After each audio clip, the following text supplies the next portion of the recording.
পাক বলেন উতলু মা উহিয়া ইলাইকা মিনাল কিতাবি ওয়া আকিমিস সালাহ ইন্নাস সালাতা তানহা আনিল ফাহশাই ওয়াল মুনকার ওয়া লাযিকরুল্লাহি আকবার ওয়াল্লাহু ইয়ালামু মা তাসনাউন। আল্লাহ পাক বলেন ইন্নাস সালাতা তানহা আনিল ফাহশাই ওয়াল মুনকার, নামাজটা তোমাকে সকল ফাহশা কাজ থেকে বিরত রাখবে, ঠিক কিনা? নামাজ যদি আমরা পড়ি গুরুত্ব সহকারে ইহতিমামের সাথে, যেইভাবে আল্লাহ পাক বলেছেন এবং ওনার হাবিব যেইভাবে হাদিসে বর্ণনা করেছেন সেইভাবে যদি আমরা নামাজ পড়ি, তাহলে নামাজ আমাদের সকলকে সকল ফাহশা কাজ থেকে বিরত রাখবে। কিন্তু নামাজ আমরা পড়ি না, নামাজি হিসেবে পরিচয় আমরা দেই না।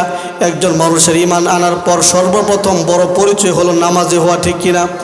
হাসরের ময়দানে নামাজি পরিচয় দিতে চাইবে। নামাজি পরিচয় যারা দিতে পারবে না, যারা সেজদা দিতে পারবে না, যারা সেজদা দিয়েছে এই সাক্ষ্য দিতে পারবে না, নামাজি পরিচয় দিতে যারা পারবে না, তারা অর্ধমুখী হয়ে জাহান্নামে যাওয়া লাগবে, ঠিক কিনা? এজন্য একজন মানুষের ঈমান আনার পর সর্বপ্রথম সবার আগে সবচেয়ে বড় পরিচয় হলো কি? নামাজি হওয়া। একজন মানুষ যদি নামাজ না পড়ে, নবীজি কি বলেছেন? قال النبي صلى الله عليه وسلم الصلاة عماد الدين من أقامها فقد أقام الدين ومن هدمها فقد هدم الدين। নবীজি বলেন, যে ব্যক্তি নামাজ প্রতিষ্ঠা করলো, যেই ব্যক্তি নামাজ পড়লো সে তো দিনকে প্রতিষ্ঠিত করলো।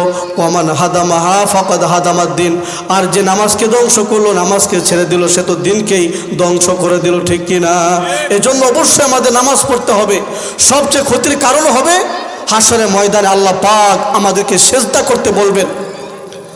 যেই মানুষগুলি নামাজের মাধ্যমে সেজদা করেছে আল্লাহ পাককে, যেই মানুষগুলি সেজদা করেছে মহাব্বতের সাথে ইহতিমামের সাথে, ওই মানুষগুলি হাসরের ময়দানে আল্লাহ পাককে সেজদা করতে পারবে। আর যেই লোকগুলি মসজিদে এসে নামাজ পড়ে নাই, দুনিয়াতে সেজদা করে নাই আল্লাহ পাককে, আল্লাহ পাকের হুকুম পুরা করে নাই, ওই কঠিন মুসিবতের দিনে যেদিন আল্লাহ পাক বান্দাদেরকে সেজদা করতে আদেশ করবেন, ওই দিন ওই মানুষগুলির কোমরকে আল্লাহ পাক লোহার মতো শক্ত বানায় দিবেন। নাউযুবিল্লাহ।